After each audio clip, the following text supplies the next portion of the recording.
Hai semuanya, gimana kabar kalian? Semoga selalu dalam keadaan baik. Jadi welcome back di segmen Analisa Kripto. Di video kali ini kita akan jawab pertanyaan dari Prima Tandepro.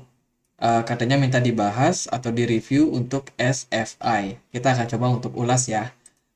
SFI atau Chevron Finance. Ini adalah sebuah layanan decentralized exchange atau berbasiskan DeFi ya, Decentralized Finance. Jika kita lihat token ini itu peringkat 1024 di CMC. Harganya kalau secara rupiah itu lumayan besar, 748 ribu rupiah, teman-teman. Kalau kita perhatikan supply maksimumnya itu sangat-sangat tipis ya, sangat sedikit. 100.000 token saja. Sementara yang baru tercetak sementara ini adalah 91,9 ribu, teman-teman. Jadi bisa dibilang tinggal 8% lagi yang masih bisa di-create ke market. Untuk kapitalisasi pasarnya itu nggak terlalu besar, hanya 64 miliar saja. Nah, Chevron Finance ini bisa diperdagangkan di beberapa exchange. Yang paling banyak itu ada di Get.io. Kedua ada di Uniswap, berikutnya ada di Indodax. Kalau kita perhatikan, tidak terlalu banyak exchange yang memperdagangkan project ini. Paling yang menyumbang paling banyak ya di Get.io dan Indodax. Satu lagi adalah DEX. Kalau kita perhatikan informasinya di bawah, ini adalah sebuah project protokol tokenisasi ya on-chain asset. Jadi ya pada umumnya sama seperti layanan DeFi, teman-teman. Kalau kita perhatikan dari websitenya langsung, Chevron Finance, ini kita menemukan seperti ini, Risk Adjustment for Decentralized Finance. Jadi kalau kita klik yang Launch App, itu akan masuk ke sini. Ini adalah layanan daripada app Chevron sendiri. Jadi di sini kita bisa melakukan yang namanya transaksi jual beli sama seperti exchange pada umumnya, tapi dia sifatnya adalah decentralized exchange. Jadi teman-teman itu bisa melakukan transaksi jual atau beli ya, bisa pakai ETH, bisa pakai BTSE, bisa juga pakai Alpha. Jadi tidak terlalu banyak token yang bisa di-swap ke SFI. Jadi di platform ini itu menyediakan layanan staking, teman-teman. Tapi sayang sekali untuk sekarang ini APR-nya itu 0%. Sehingga mungkin tidak ada orang yang melakukan staking dengan kondisi yang seperti sekarang ini.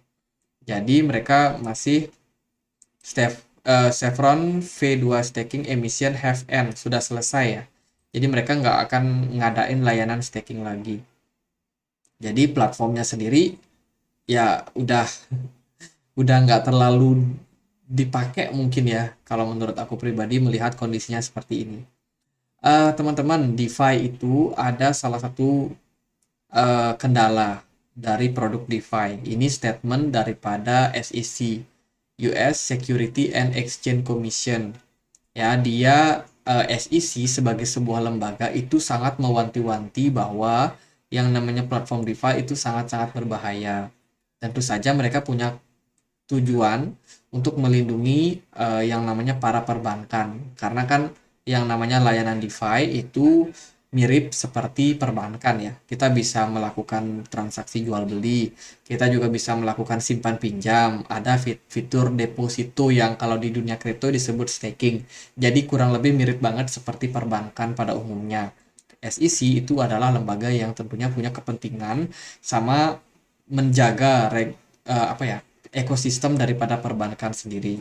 Jadi kemarin pemberitaan terbarunya SEC itu mau melakukan reopen, apa ya, membuka diri lah istilahnya dengan produk DeFi. Jadi dia mengundang beberapa orang yang kompeten untuk diajak berdiskusi, teman-teman, perihal masalah DeFi ini.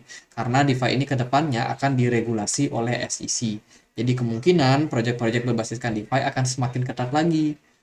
Ya, dia ada regulasi yang harus ditaati buat kedepannya. Tentunya ini buruk untuk yang namanya kripto, karena kripto sendiri awal kemunculannya itu memang pengennya independen, tidak diregulasi oleh sesuatu yang terpusat, institusi terpusat.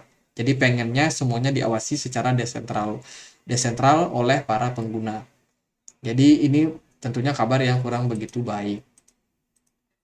Jadi itu teman-teman, Chevron secara fundamental kita udah bahas, layanan stakingnya udah tidak beroperasi. Kemudian jika kita perhatikan dari menu holdernya, yang paling banyak itu ada di Indodax. Ini kepemilikan walletnya tercatat 12% dari total supply. Jadi paling banyak ada di Indodax, sisanya tersebar di wallet-wallet pribadi, teman-teman. Nah, teman-teman yang mungkin trading, mungkin pakai exchange Indodax ya. Jadi kalau kita lihat dari pergerakan harganya sendiri, Chevron turun terus teman-teman semenjak 2021 dia diperdagangkan di Gate.io sampai hari ini diperdagangkan di kisaran $49. Kita akan lihat nanti pakai rupiah seperti apa. Tapi kita bahas dulu Bitcoin. Bitcoin sebagai salah satu koin yang bisa dibilang cukup bagus. Yang untuk saat ini adalah salah satu investment store of value yang paling kuat lah bisa dibilang di market crypto. Itu udah mengalami peningkatan bahkan sejak awal tahun ini di Januari tanggal 1 itu rally gila-gilaan sampai hari ini teman-teman di tanggal 16 April per video ini dibuat.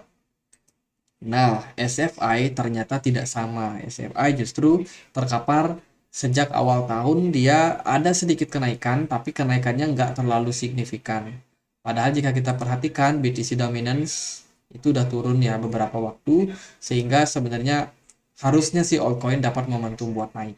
Jadi kalau secara fundamental tadi kita udah bahas, fitur stakingnya udah end, jadi otomatis kemampuan daripada DeFi-nya berkurang. Ya, dia tidak ngasih fee lagi teman-teman, dia nggak ngasih bonus hadiah staking lagi. Tentunya ini negatif untuk proyeknya. Jadi secara fundamental cenderung negatif. Jika kita perhatikan dari pergerakan harga, sebenarnya volumenya masih cukup bagus. Hanya saja secara movement dia nggak kemana-mana, dia cenderung bergerak sideways. Teman-teman bisa perhatikan dia di sini hanya sideways. Di sini juga dia sideways teman-teman. Jadi nggak jauh-jauh dari level $57 sampai dengan $40. Nah, kalau secara rupiah kita pakai IDR, Indonesia rupiah. Nah, secara pergerakan di rupiah itu harganya nggak jauh-jauh dari level 900.000 sampai dengan 600 ribuan. Ya, SFI bergerak hanya sideways seperti itu saja, teman-teman. Jadi, teman-teman yang punya koinnya itu udah harus mulai memikirkan ke depannya seperti apa. Sementara sih bagus, trennya masih ada kenaikan meskipun tipis. Tapi kalau saya rasa buat kenaikan yang sangat tinggi itu terlihat bakalan sangat sulit. Karena secara fundamental sendiri kurang mendukung. Tentunya ini butuh kesabaran teman-teman. Kalau teman-teman ada yang hold koinnya. Kalau menurut saya sih, ya teman-teman kalau udah ada momentum buat cuan, itu bisa ambil taking profit ya. Aksi taking profit. Karena dengan beberapa pertimbangan seperti fundamental dan juga pergerakan daripada Bitcoin yang impulsif, teman-teman tentunya bisa melihat bahwa Bitcoin itu menjadi aset yang lebih menarik daripada SFI. Tujuan kita invest di yang namanya altcoin itu adalah untuk mengalahkan kenaikan daripada Bitcoin. Jadi kita invest, kita cari altcoin yang lebih baik performanya dengan Bitcoin. Kalau tidak, ya tentunya itu adalah investasi yang bisa dibilang kurang begitu bagus, teman-teman. Jadi teman-teman bisa mempertimbangkan dengan menggunakan Bitcoin sebagai benchmarknya, sebagai patokannya. Ya. Jadi temukanlah altcoin apa yang lebih bagus daripada Bitcoin. Baru teman-teman cocok buat invest di sana. Kalau untuk SFI sendiri menurut saya kurang menarik sebagai salah satu aset investment. Jadi sementara pergerakannya naik dan turun seperti ini, paling nggak teman-teman yang masih punya koinnya, kalau ada momentum buat ngepam nanti, teman-teman bisa ambil aksi taking profit. Kalau menurut saya itu yang lebih baik. Kalau untuk di hold jangka panjang saya rasa agak kurang ya, apalagi ketika bear market itu pasti bakalan sangat-sangat sulit untuk koinnya beradaptasi dengan kondisi market, teman-teman. Mungkin akan terus dibawa turun seperti yang terjadi sebelum-sebelumnya. Jadi kalau pergerakannya seperti ini, volatile naik dan turun seperti ini, paling level-level yang bisa diperhatikan adalah kalau dia naik ke 800.000 atau ke 879.000 kira-kira. Di area tersebut teman-teman bisa ambil taking profit. Kenapa? Karena di level itu adalah level resistance. Atau kalau teman-teman memang punya keberanian untuk hold koinnya lebih lama, bisa aja teman-teman hold sampai target yang teman-teman inginkan tercapai. Contohnya dia bisa balik lagi naik sampai 1.500.000. Nah, itu juga bisa menjadi salah satu opsi buat teman-teman. Tapi itu tentunya penuh dengan resiko.